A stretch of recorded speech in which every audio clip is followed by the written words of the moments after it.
घोड़ाबारी में दरगाह सखी दातार की ज़ियारत लाइ आयल नींगर बिजली जो पोल किरण सबब फौत थी वियो आहे। तव्हांखे ॿुधाईंदा हलूं, बस जी टकर खां पोइ पोल नींगर उस्मान अहमद राजपूत मथां किरी पियो। नींगर खे ज़ख़्मी हालत में इस्पताल आंदो वियो, जिथे हुन दम ॾिनो आहे। तव्हांखे घोड़ाबारी में इहा ख़बर ॾियूं पिया, दरगाह सखी दातार की ज़ियारत लाइ आयल नींगर बिजली जो पोल किरण सबब फौत थी वियो।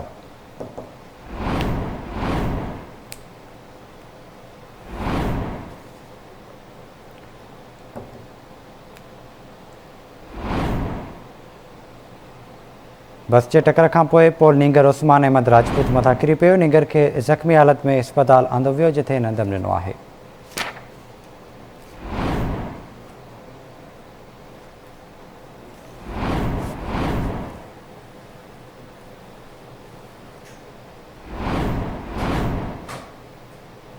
तफ़सील वठंदासीं घोड़ाबारी मां नौमान ख्वाजा खां। नौमान, आगाह कजो।